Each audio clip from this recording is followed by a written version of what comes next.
नमस्कार दोस्तों, स्वागत है आप सभी का आपका अपना प्यारा चैनल जिसका नाम है बात फतेह की, जिसमें बातें होती है कल्पना से वास्तविकता की ओर जाने के विषय में। दोस्तों, जब भी आप अकेले और तन्हा होते हैं तो आपके दिमाग में कुछ न कुछ विचार आने लगते हैं। उसमें कुछ अच्छे होते हैं और कुछ बुरे। विचारों का बहुत गहरा प्रभाव पड़ता है हमारे जीवन में। जब भी आपके दिमाग में अच्छे विचार आते हैं, आपका मन शांत हो जाता है और एक अजीब सी प्रसन्नता होती है। पर जब बुरे विचार आते हैं तो मन में एक घबराहट और व्याकुलता होने लगती है। अच्छे विचार जीवन में चमत्कारी बदलाव ला सकते हैं, पर ये जल्दी दिमाग में नहीं आते। वहीं बुरे विचार दिमाग में घंटों घूमते रहते हैं। और आप ये ज़रूर अनुभव किए होंगे कि अच्छे विचार बहुत कम समय के लिए दिमाग में आते हैं और अचानक से लुप्त हो जाते हैं। और जो कल्पना, जो विचार आपके जीवन में सफलता ला सकती है, आपको तेजी से तरक्की दे सकती है, वो विचार तो कुछ सेकेंड में ही समाप्त हो जाते हैं। इन्हीं विचारों के भूल भुलैया में फंसे एक इंसान की कहानी है, जिस कहानी का नाम है विचारों का चमत्कार। दोस्तों, मैं आपके समय और धन की अहमियत को समझता हूँ, दिल से सम्मान करता हूँ। इसलिए अधिक समय ना लेते हुए शुरू करता हूँ आज की कहानी, जिस कहानी का नाम है विचारों का चमत्कार। ये इस कहानी का पहला भाग है। इसके अन्य भाग आने वाले वीडियोस में मिलेंगे। दोस्तों, मैं विनम्र निवेदन करता हूँ कि यदि आपको ये कहानी पसंद आए तो लाइक शेयर ज़रूर करें और चैनल को सब्सक्राइब कर लें, ताकि इसी तरह की कहानियाँ, इस तरह के टॉपिक आपको आगे भी सुनने को मिलेंगे। रमन चाचा बैठे हैं अपने एक कमरे वाली झोपड़ी के सामने। उनकी पीठ पुआल रखे मचान के खंभे से टिकी है। दोनों पैर मुड़े हैं और दोनों हाथों की उंगलियों को एक दूसरे से उलझाकर बैठे हैं। हाथ घुटनों के ऊपर रखा है, सर नीचे की ओर झुका है और चेहरा ऐसे उदास है जैसे बड़ी चिंता है उनके मन में। चाचा बहुत छोटे किसान हैं। खेत इतने हैं कि फसल अगर अच्छे हुए तो साल भर के खाने का जुगाड़ हो जाता है। अगर कुछ कम हुए तो 6 महीने का, और अगर प्राकृतिक आपदा का शिकार हुआ तो राम भरोसे। चाचा के दिमाग में एक नहीं, ना जाने कितने विचार जन्म ले रहे हैं और लुप्त हो रहे हैं। विचार पानी की बुलबुलों की तरह बन रही है और फूट रही है। कोई एक विचार थोड़ी देर भी नहीं टिक रही है। रमन चाचा एक बात सोचकर खुश है कि उनके बस 2 ही बच्चे हैं। यदि ज़्यादा बच्चे होते तो उनके पालन पोषण में बड़ी परेशानी होती। दोनों बच्चे गांव के सरकारी स्कूल में पढ़ने जाते हैं। लड़का पढ़ाई में अच्छा है, पर लड़की थोड़ी कमज़ोर है। पर जाने दो, उसे कौन सा डॉक्टर या इंजीनियर बनना है। उसे तो दूसरे के घर ही तो जाना है, वही चूल्हा चौकी करना है। पर एक बात अच्छी है उसमें, जितने भी परंपरागत भोजन हैं वो अपनी माँ से बड़े जतन से सीखती है और बनाकर भी दिखाती है। चावल का छिलका, दाल का पीठा, मकई की रोटी, मुनगे की साग, मुनगे की फूल के पकौड़े, कोंडार का साग बड़ा अच्छा बनाना सीख लिया है उसने। विचार दिमाग में चल ही रहा था कि मचान के नीचे बंधे उनके बैल, जो पुआल खा रहे थे, एक दूसरे से खाने को लेकर नोक झोंक करने लगते हैं, जिससे मचान हिलता है। जिससे चाचा का ध्यान उनके तरफ चला जाता है। चाचा उनके पास जाकर दोनों को पीठ सहलाते हैं, दोनों को शांत कराकर फिर उसी जगह उसी तरह बैठ जाते हैं जैसे पहले बैठे थे। फिर दिमाग में विचारों के तरंगे उठने लगते हैं। तभी एक ख्याल दिमाग में आता है उनके लड़के के बारे में, जो अभी 8वीं कक्षा का छात्र है और शिक्षक दिवस के दिन वह अपने शिक्षकों को ताड़ के पत्तों से बने थाली भेंट किया था। चाचा बेटे के बारे में और उसके ऐसे कलाओं के बारे में सोचकर खुश हो रहे थे, पर साथ में ये भी चिंता सता रही थी कि 10वीं के बाद उसके आगे की पढ़ाई कहाँ और कैसे होगी। ये सब सोचकर उनको अपने आप पर थोड़ा गुस्सा भी आ रहा था कि उन्होंने जीवन में कुछ बड़ा नहीं किया। पैसों की तंगी के कारण अपना और अपने परिवार के सदस्यों के कई छोटी छोटी चीज़ों को नहीं खरीद पाने के कारण मन में एक टीस पैदा कर रही थी। उन्हें याद आ रहा था कैसे होली के दिन वो अमन और सोनी को अच्छी पिचकारी नहीं दे पाए थे और ठंड के समय अपनी पत्नी को एक शॉल नहीं खरीद पाए थे।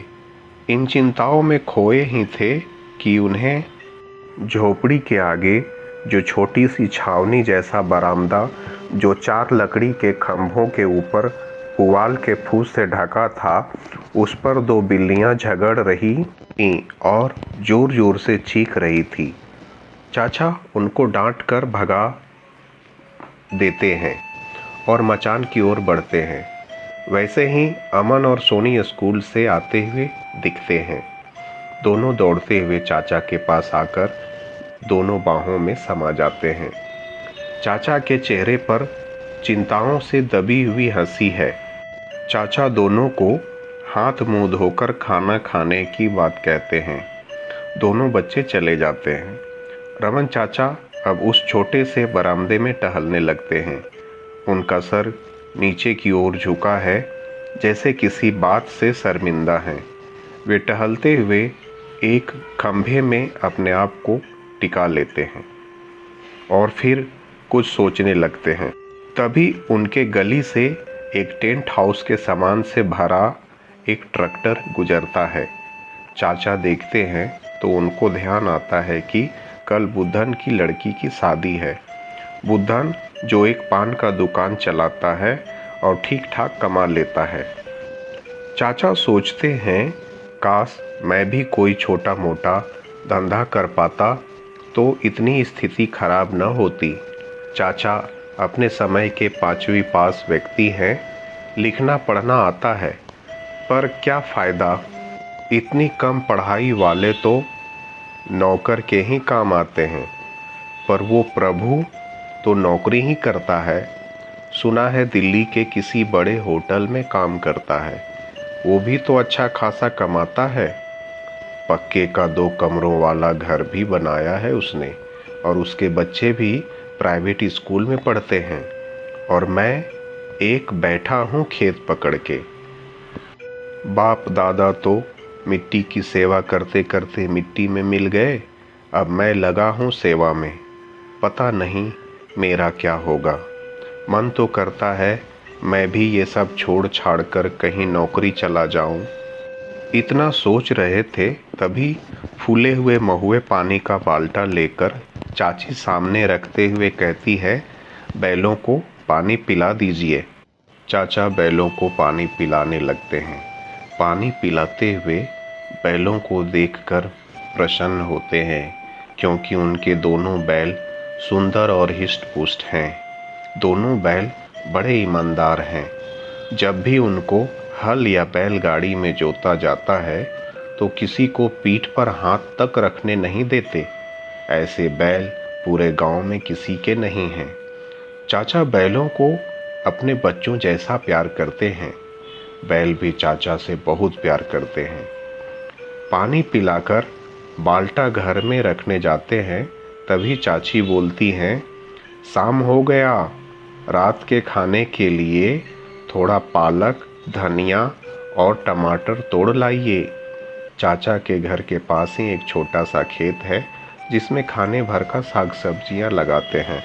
घर के बगल में गांव वालों का ज़मीन है जो परती है, पर गांव वाले खेती के उपकरण के अभाव में ठीक से खेती नहीं कर पाते और ज़्यादा से ज़्यादा खेत परती रहते हैं। रमन चाचा ने गांव वालों से उनका खेत सब्जी का अधिक से अधिक उत्पादन के लिए मांगा था, पर ना जाने लोगों ने उन्हें नहीं दिया।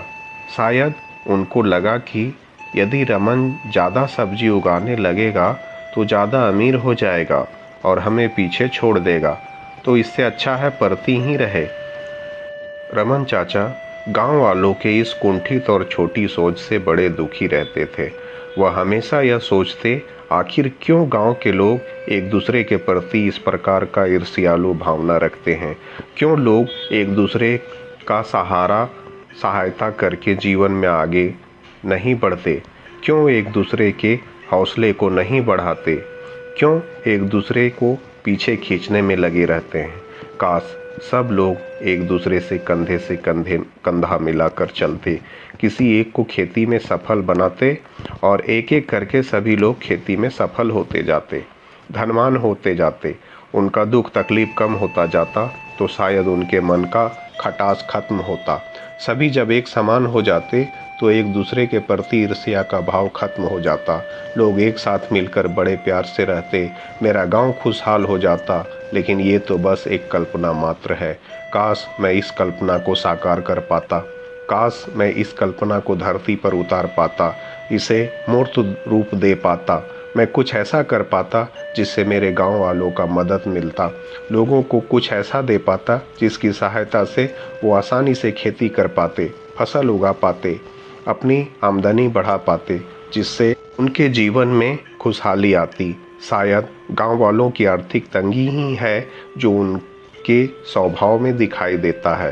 हाँ, ये बिल्कुल सत्य है कि पैसे की कमी लोगों के स्वभाव में बहुत बदलाव ला देता है। शायद लोग इसी कारण से एक दूसरे से खुलकर अपनी अपनी बात नहीं कर पाते, उनका मन बुझा बुझा सा रहता है। रमन चाचा गहरी सांस लेते हैं और मन ही मन ये कहते हैं, हे ईश्वर, मुझे शक्ति दीजिए जिससे मैं अपने गांव वालों का कुछ मदद कर सकूं। कुछ उपाय सुझाइए जिससे मैं खुद सफल हो पाऊं और लोगों को भी सफल बना सकूं। चाचा यही सब सोचकर बड़े विचलित हैं, उनका मन बहुत व्याकुल है और ये व्याकुलता आज से नहीं है, ना जाने कब से चला आ रहा है, शायद जब से होश संभाला है तब से, पर ना जाने क्यों ये व्याकुलता बहुत पीड़ा देने लगी है। ऐसी पीड़ा जो सहन से बाहर होने लगी है। पता नहीं, नियति ही जाने आगे क्या होने वाला है। चाचा इस विचार में डूबे थे, तभी चाची का आवाज़ सुनाई दिया, खाना तैयार है, सब खाने के लिए आ जाइए। सब लोग खाना खाते हैं और सो जाते हैं। आज इतना ही, बाकी भाग 2 में। दोस्तों, अगर आपको ये कहानी अच्छी लगी हो तो कमेंट करें और चैनल को सब्सक्राइब करें। धन्यवाद।